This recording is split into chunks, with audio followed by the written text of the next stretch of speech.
watching Reason and Theology Live. The show concentrates on theological topics, historical matters, and philosophical problems with content ranging from introductory material to in-depth examinations.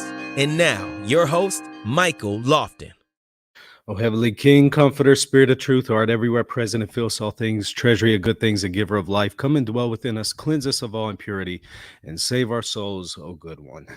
Welcome to Reason and Theology, everyone. Your host, Michael. Well, it seems that Pope Francis has yet again given me a birthday present.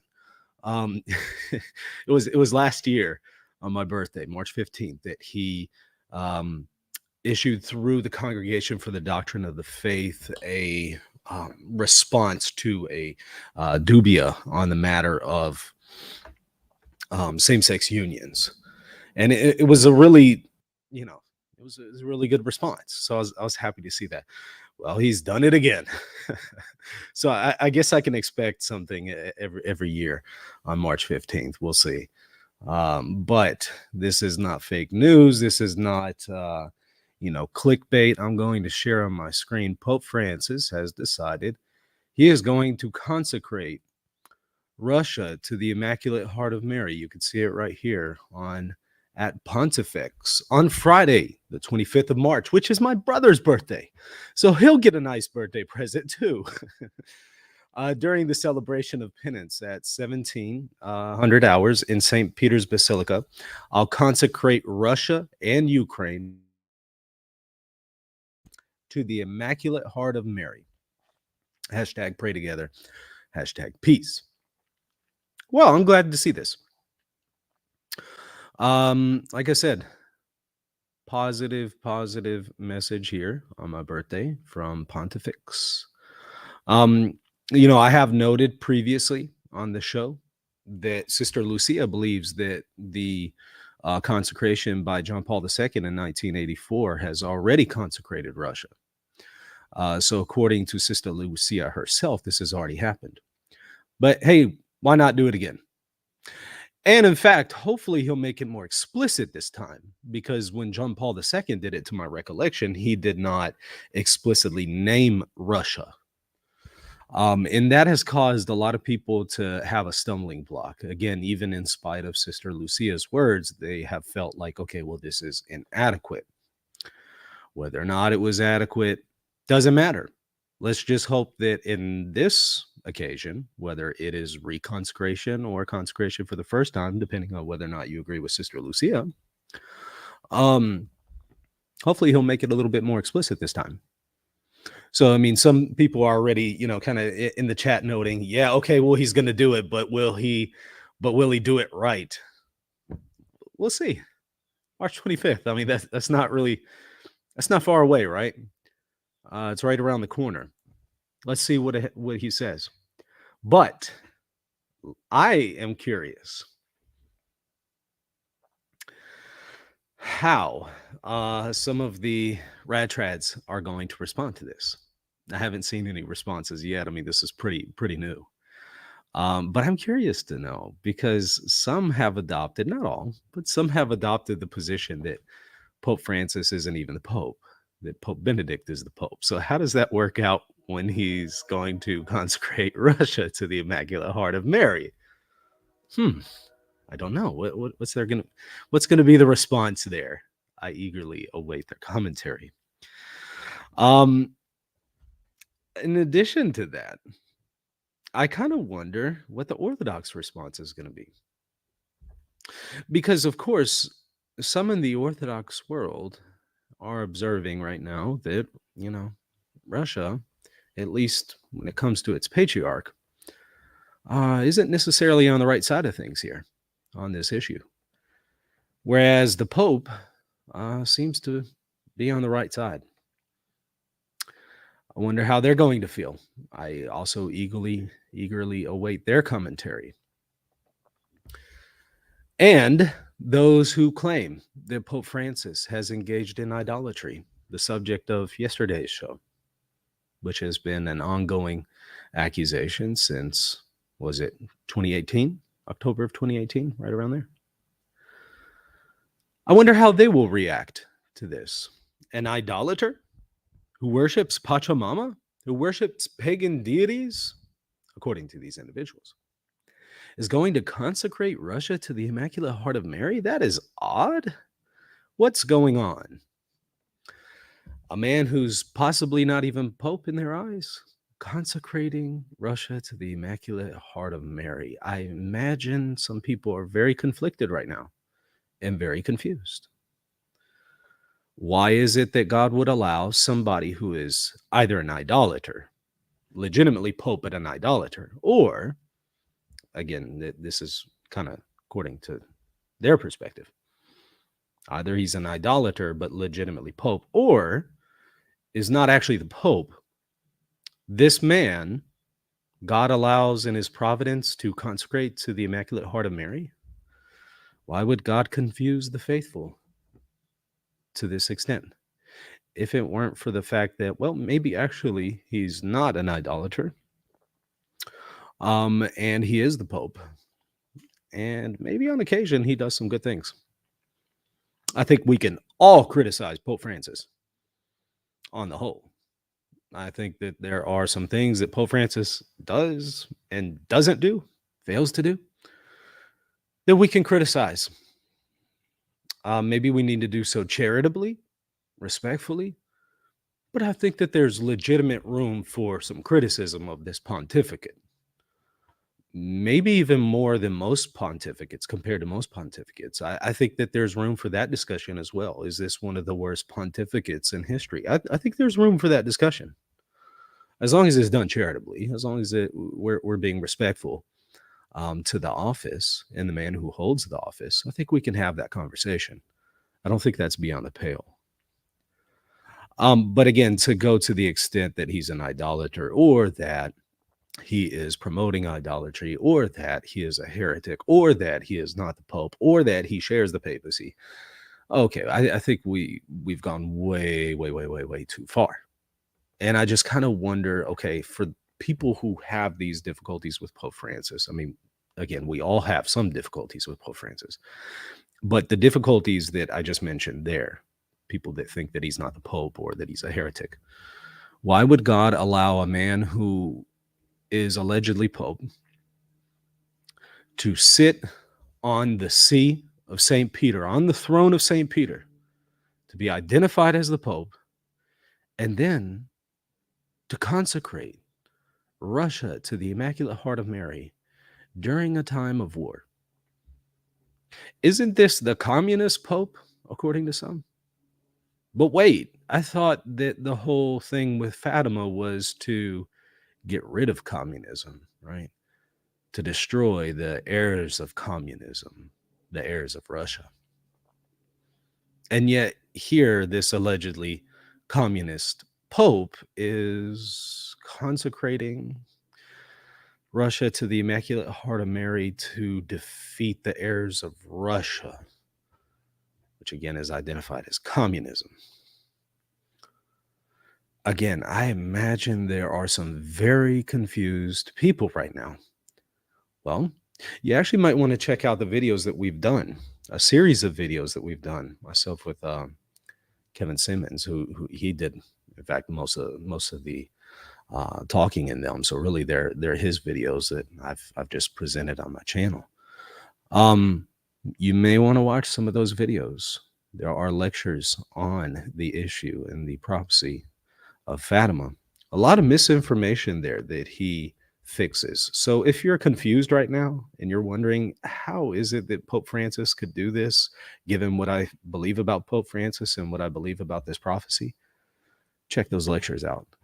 And you also may want to start questioning and retracing your steps on some things when it comes to your judgment of Pope Francis. Again, I'm not saying that this is the best pontificate. As I've noted previously on the show, I'm not a fan of this Pope. I'm not a fan of this pontificate. I think that it could rightly be criticized. Not a fan of Pope Francis. At the same time, I'm not a fan of mischaracterizing people. I have people do it to me all day long, so I'm very aware of when people do it to others. I pick up on it because I see people doing it to me. Well, if they do it to me, they'll most certainly do it to someone like Pope Francis, way higher profile. I mean, on a completely different level. Of course, they do it to somebody, nobody like me. Of course, I think that they'll do it to high profile people. So again, I'm not a fan of this pontificate, but I'm also not a fan of mischaracterizing people, calling them heretics when they're not. I've done previous shows where I go over, is Pope Francis a heretic? Has he actually taught any heresies? If you think he has, maybe go and check those out, because right now, if you think that Pope Francis is a heretic, I imagine you're very confused right now. God is allowing a heretic pope to sit on the throne of St. Peter and be the agent that consecrates the nation of Russia, or the Russian Federation, to the Immaculate Heart of Mary?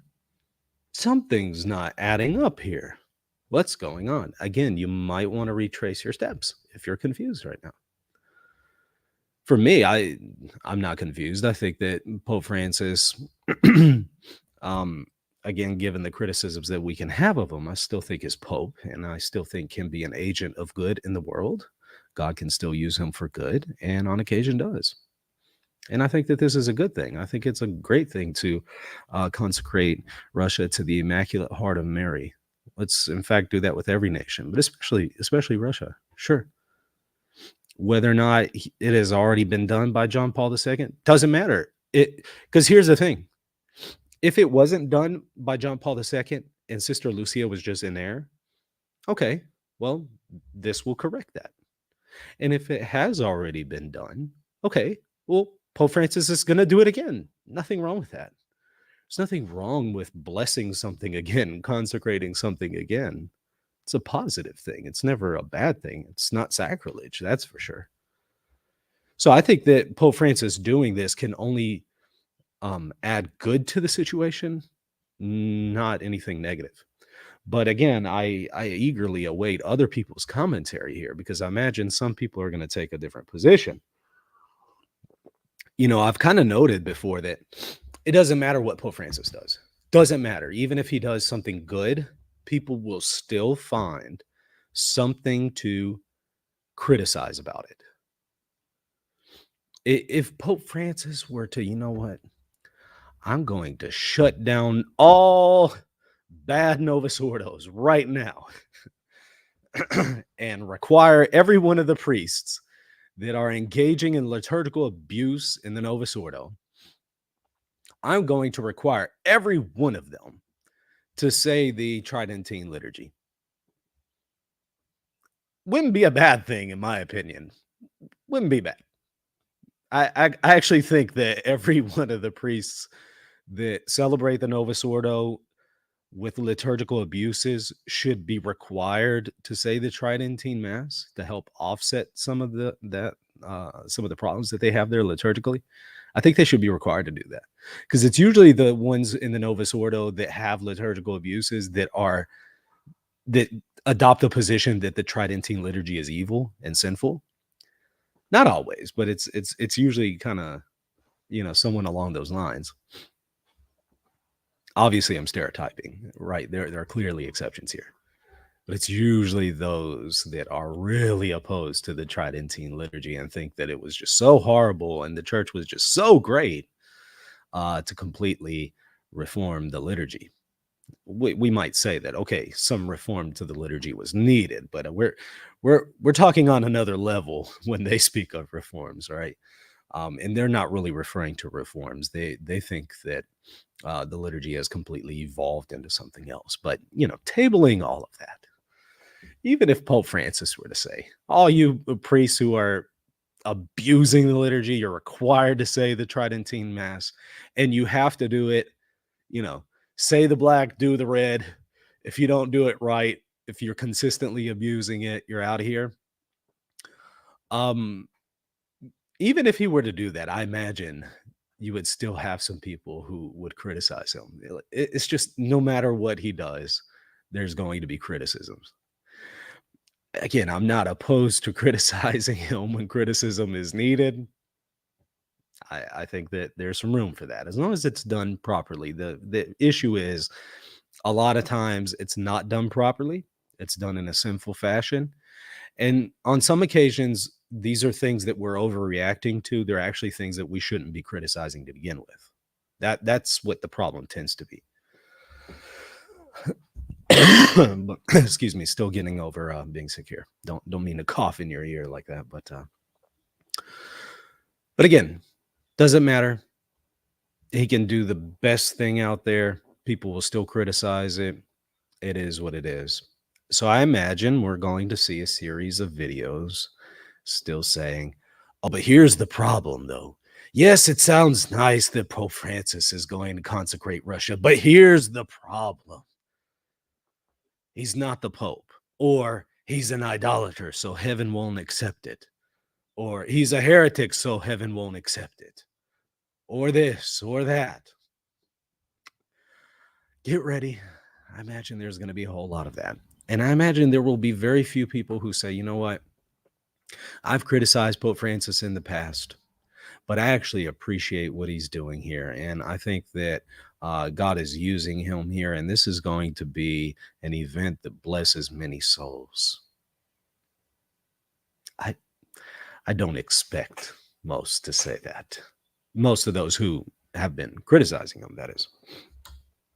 We'll see, though. We'll see. Go ahead and send your chat questions to @Reason and Theology. Put them in the live chat. I'll do my best to answer a few here. Isn't he supposed to consecrate Russia together with all other Catholic bishops? Right here we go with, yeah. Sure. Yeah, it's supposed to be the Pope consecrates Russia in union and together with the bishops who also consecrate Russia in their own diocese, and the laity also have their part to play with the first 5 Saturdays, right? So it's not that the consecration is just magic. You know, as soon as the Pope does that, everything is going to be great and there will be world peace, right? There are some other conditions. And some may argue, well, I mean, the Pope has already fulfilled his obligation. Again, since Sister Lucia would argue that. But for those who disagree with her and say, no, I don't think that the Pope has. Okay, well, let's see what Pope Francis does, and let's see if he fulfills his obligation. But then you still have the bishops, then you still have the laity who have to do their part as well. Let's see. What exactly does that mean for Catholics? Does that mean there will be special prayers for Russia from all Catholics? It's known as the first 5 Saturdays devotion. Plenty of content out there for you. So just do a quick Google search of that, and it'll give you all the details.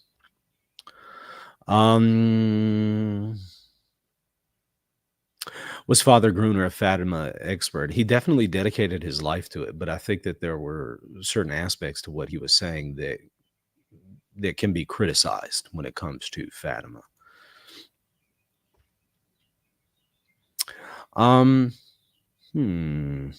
Still looking through the chat here. When did the Pope announce this?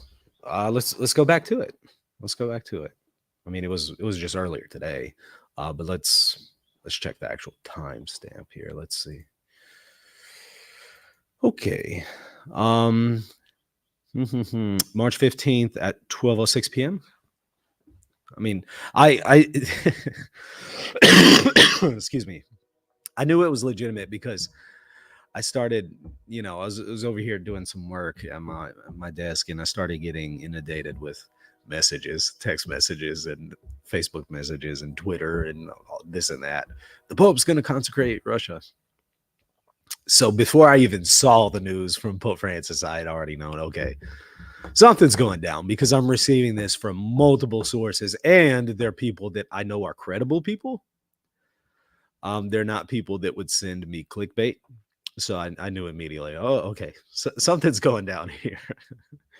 And sure enough, there it is at Pontifex on Friday, March 25th, during the celebration of penance at 1700 hours in St. Peter's Basilica. I'll consecrate Russia and Ukraine. Did you catch that? And Ukraine to the Immaculate Heart of Mary. Great. It's a good thing. I mean, we're all saddened by what's going on right now with the war. The people in these countries, especially Ukraine, most certainly need prayer. So I don't think that this is a bad thing. No matter what your perspective is on Our Lady of Fatima or the consecration or John Paul II in 84, doesn't matter. Doesn't matter. How is this a bad thing? I don't think it's a bad thing. I think it's a positive thing. I think it can only bring about good. Because again, if it has already been consecrated, great. It'll be consecrated again. Nothing wrong with that. We're asking God for his blessings on these people again. We're dedicating it once again to the Immaculate Heart of Mary. Or if it's being done for the first time to fix some kind of defect, if you take that position, okay, well, great. It's fixing a defect. How's that a bad thing? I imagine some are still going to criticize it. Not exactly sure how, but we'll see. Looking through the chat here again, make sure to send your questions to @Reason and Theology. I'll do my best to offer an answer. Pope Francis trolling? ? No, no, he's not trolling. It's legitimate. You got to remember the context of this. I mean, obviously, the context is the war, right? Clearly, that's why. But also, you've got to remember something else. It was just maybe a week and a half ago that the Latin bishops of Ukraine requested Pope Francis to consecrate Russia to the Immaculate Heart of Mary. They make up, I mean, Latin Catholics in Ukraine make up just a little over 1% of the population. Very, very tiny. Eastern Catholics there are also tiny. They make up about 7%. It's about 60 that I believe are Eastern Orthodox, if I recall correctly. I think 60%. So we're still talking about a really small group of people and bishops. But they wrote to the Holy Father asking him to consecrate Russia. And the Holy Father responded clearly. This is his response. This is his answer. I don't think it's a bad one. I'm happy to see this. Again, I get another birthday present. Last year, as I mentioned at the beginning, last year it was the Congregation for the Doctrine of the Faith on March 15th responded to a dubia going over the immorality of same-sex unions. And I was like, man, this is a great birthday present from Pope Francis. And here we go. I get this one today. Will I have Dr. Petrie on the show again? Yeah, I'd love to. I think that'd be great. I know he's really, really busy, but I think we can make that happen. If Reason and Theology will get to 20K subscribers, Michael will shave his beard. I can most certainly assure you I will not be shaving my beard. I can guarantee you, you can give me 100,000 subscribers right now. I'm not shaving my beard. I haven't shaven my beard since, I mean, I've trimmed it, but I haven't actually shaven the thing. I don't know, 2004, somewhere around there. And that was only because I was required to by my employer. Frankly, I probably would have never shaved my beard ever since, 16 or 17 if it hadn't been for my employer.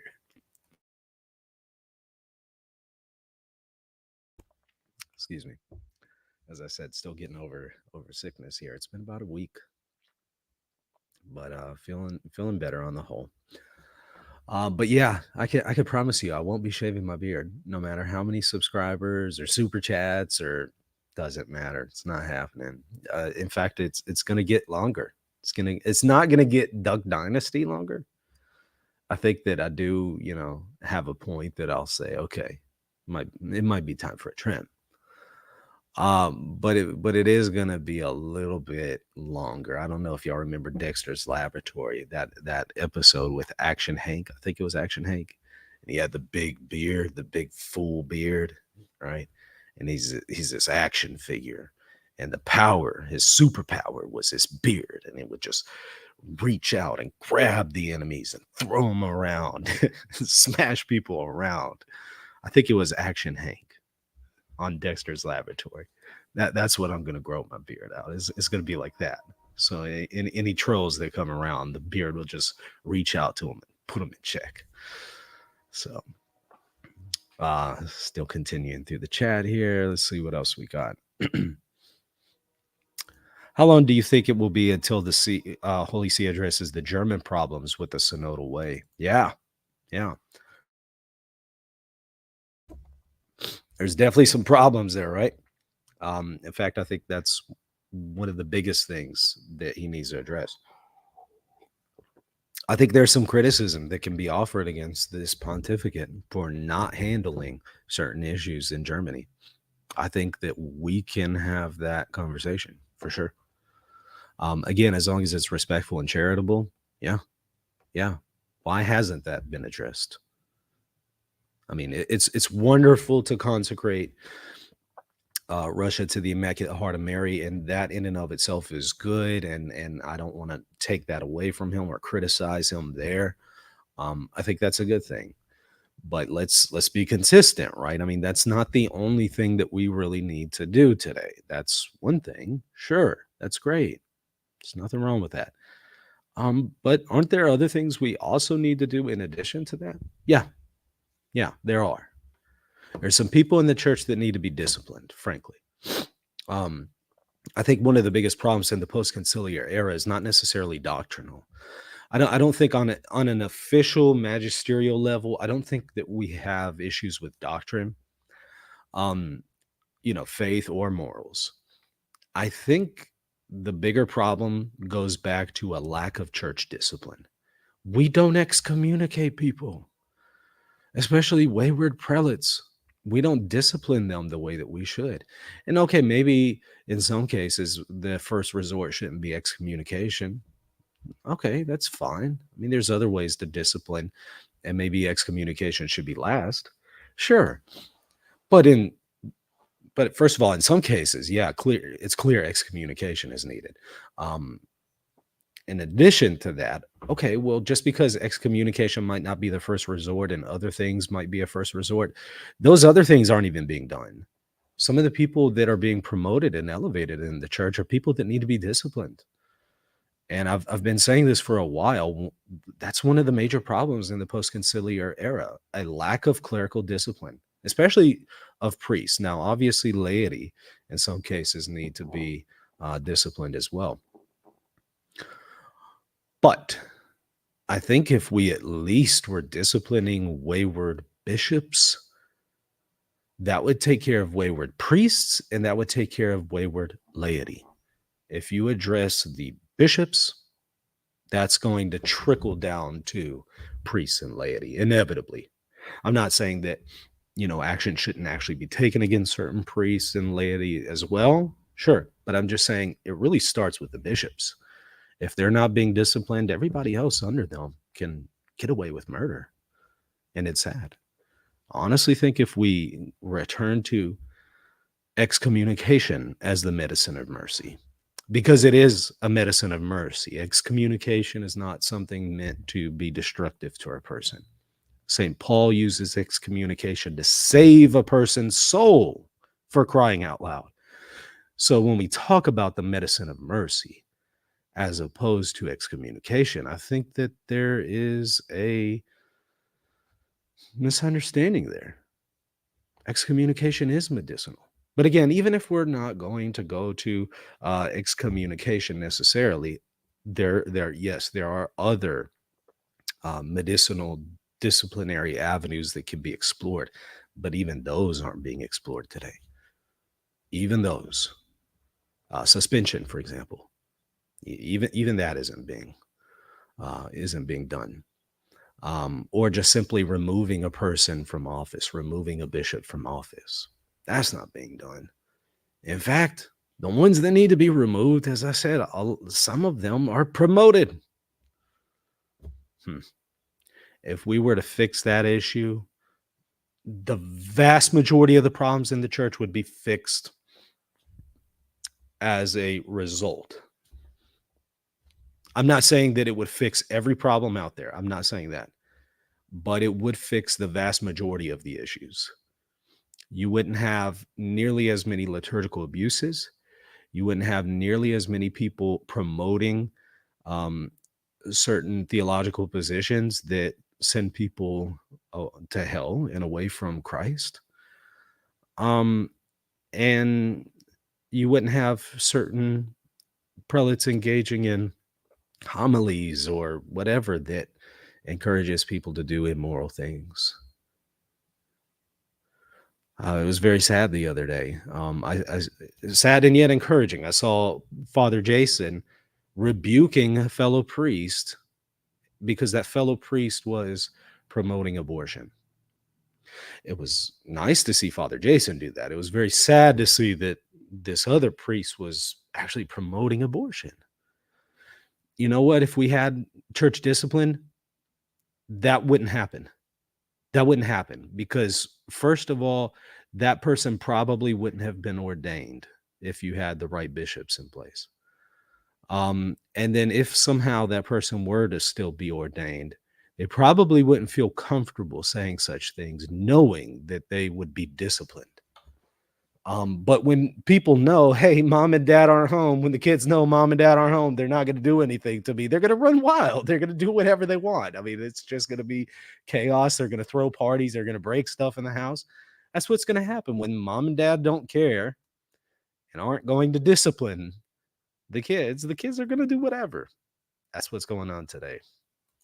All right, rant off. Sean Matthew sends a super chat. Happy birthday, Uncle Mike. Hey, I appreciate that. I appreciate that. What if my bride tells me to shave? I'm sorry. No. That would be unreasonable for my wife to ask me that. That would be unreasonable. I'm sorry. No, I wouldn't do it. I would not do it. I know she'll watch this. I'll send her the timestamp. I won't do it. I'd lay my life down for my wife. I'll do that. Again, excuse me. I'll lay my life down, but I won't shave my beard. There's a line there, right? There's a line that you just can't cross, right? You can lay down your life for your wife, take a bullet for her, but there's some things that your wife can't ask you to do. Shave your beard is one of them. Dang it. All right. What else we got in the chat? Keep the beard. Jesus had a beard. Yeah, according to the prophecy in Isaiah, he did. Michael should become a rad trad for a while so he can get 100,000 subscribers.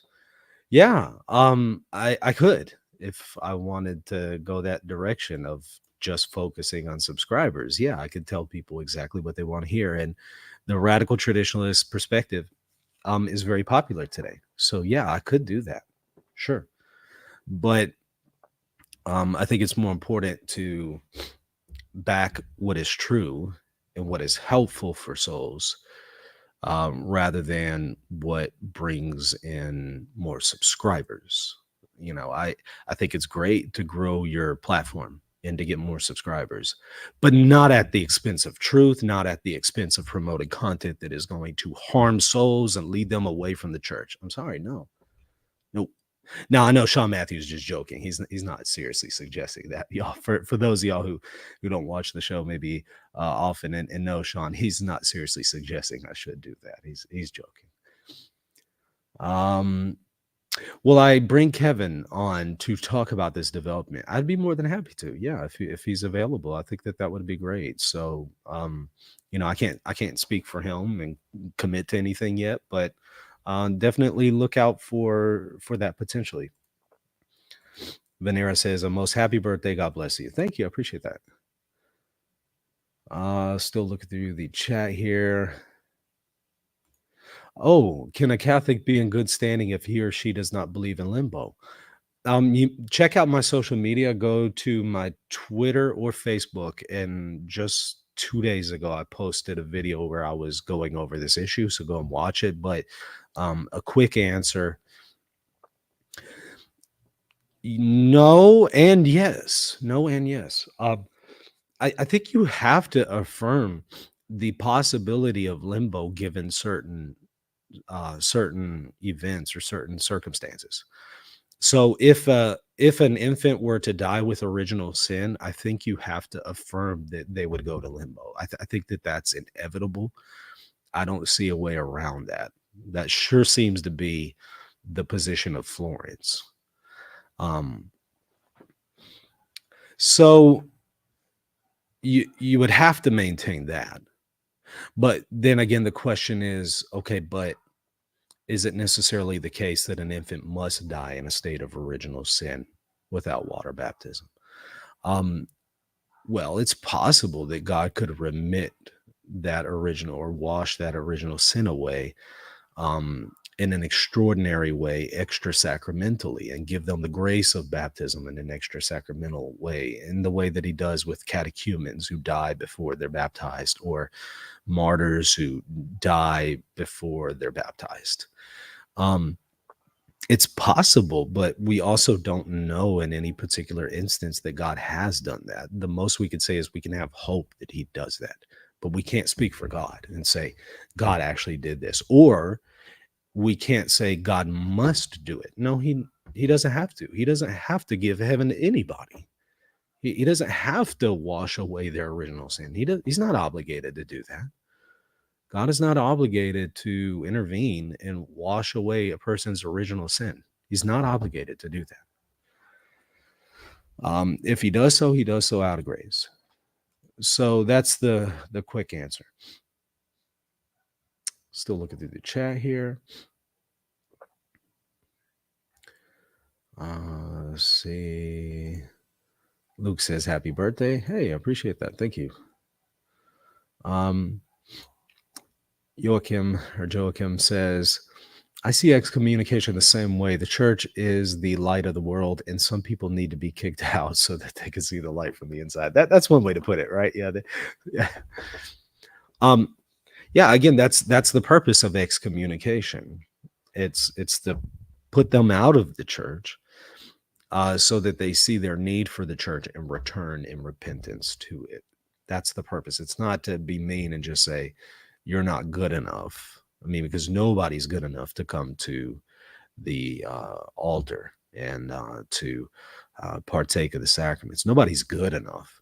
So it's not to say, well, you're not good enough, because again, nobody is. But it's to say that, number one, as far as receiving the Eucharist, you're most certainly not disposed to receiving it. But also, what you're doing is leading your soul away from Christ.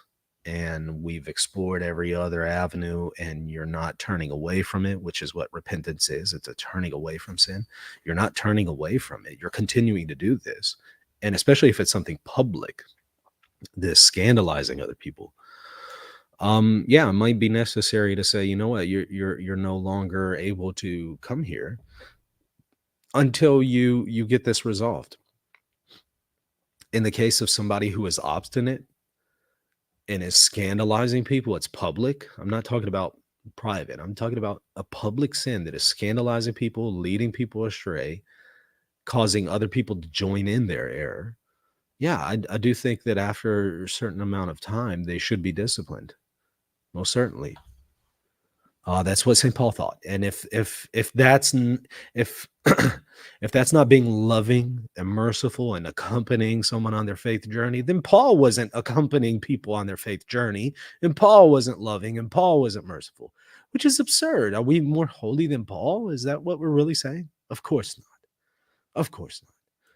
Should we accompany people on their faith journey, as the saying is? I don't really like that kind of language, but technically, yeah, sure, we should accompany people on their faith journey. I want to be accompanied. But does that mean that my sin should be condoned? No. Should we offer people the medicine of mercy? Well, of course, right? I mean, none of us want justice.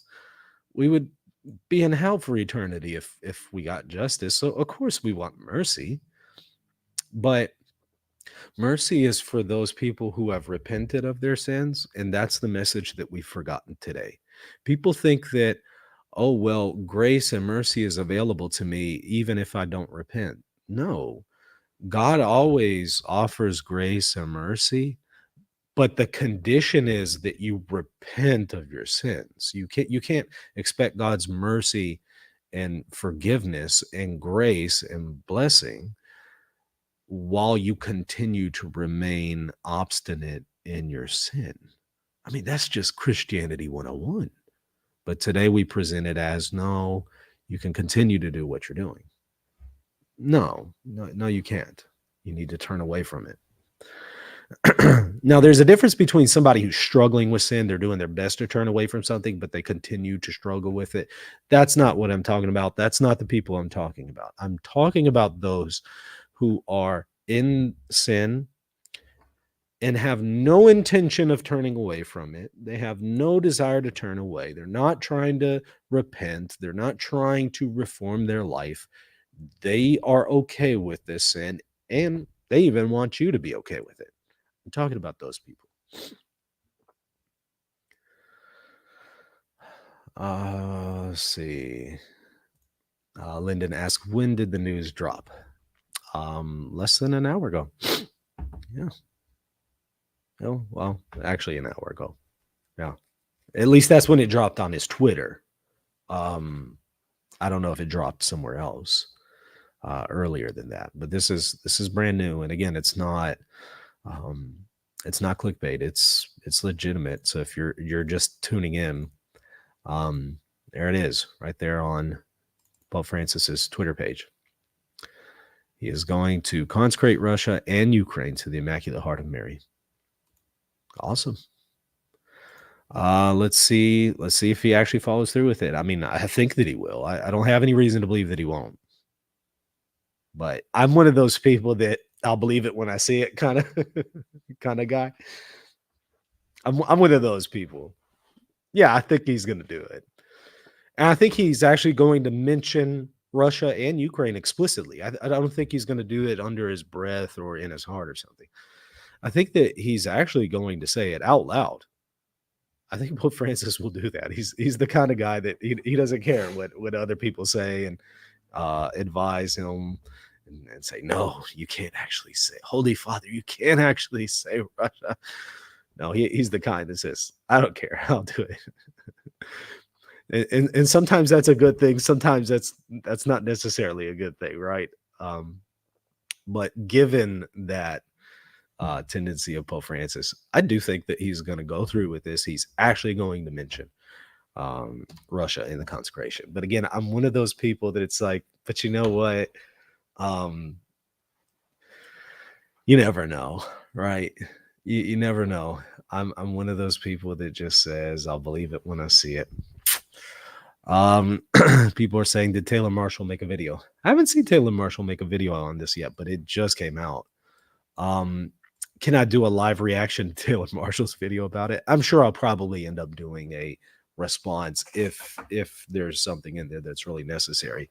I don't actually watch 99.99999% of what Taylor Marshall puts out there. Every now and then something will come up in my feed, or people will send me something and I'll watch a timestamp or something like that. But I don't generally sit there and watch Taylor Marshall. But I am curious to know what he's going to say about this one. He and a few others, not just him. My initial thought was, I wonder what Patrick Coffin would think about this. Since Patrick Coffin doesn't believe Pope Francis is the Pope, I was originally thinking, I wonder what he's going to think about this. I look forward to his reaction. How's that going to work out with his position? But yeah, Taylor Marshall too. How does that work out with a Pope that you believe is a heretic? I'm just curious. I'd like to see. Gordon is live right now also. Yeah, I'd like to hear his commentary as well. The Rad Trads have been praying for the Pope's conversion, so this could be a good sign. I'll set aside the rhetoric, of whether or not he needs a conversion. I mean, in a sense, we all need conversions, right? But he is a baptized Catholic, so in that sense, he doesn't. But in the sense of maybe reforming our lives, hey, we all need that. But putting that issue to the side, I'm sure of it, that people will still criticize the Pope for consecrating Russia. The usual crowd, whether it's intentional or not, this is really what their platform depends on. Their platform depends on criticizing Pope Francis. So if you do a video praising Pope Francis, it's not going to build up your platform when your platform is built on criticizing him. So there's that. All right, y'all. Yeah, Fatima Core says, if you think Pope Francis is a heretic, how does that jive with consecrating Russia and Ukraine? Good question. Right. Or if he's an idolater, or if he's not the Pope. These are good questions. And I look forward to hearing the answers. So I suppose we'll hear them pretty soon. All right, y'all. Well, I just wanted to sneak this in. A little bit of good birthday news for me here. So Joachim asks, I wonder how the Russian Orthodox Church will respond. Yeah, I don't imagine they'll be very happy. Russian Orthodox and Orthodox in general haven't been very flattered with this idea of the Pope needing to consecrate Russia to the Immaculate Heart of Mary for obvious reasons. So, yeah, I don't think that they'll be very, very happy with that one. So I look forward to their commentary as well. This is going to be an interesting next few days on YouTube. So we'll see how it goes. All right. Well, we'll continue to comment on this as the story develops, but I wanted to sneak this in. I appreciate y'all watching. Don't forget to comment and subscribe to this channel. It really helps build up my platform so that I can end up doing this full time, because y'all know I have a full-time job right now. So this would actually help me do the show full time so that I can continue to provide this content to you, especially for free. So check me out also, patreon.com/reason and theology, or just hit the join button. You can join and become a YouTube member here for the channel.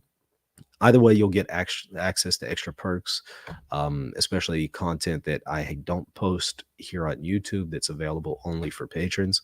You'll get access to that on either platform. And again, it helps support me and what I'm doing here so that eventually I can do this full time. So I would greatly appreciate it if you would consider supporting me there. All right, that's going to do it. We'll see y'all later. God bless. Hey, RNT fans, if you're looking to buy a home or sell a home and would like a realtor who shares your beliefs, be sure to check out our sponsor, realestateforlife.org, and be sure to tell them Reason and Theology sent you.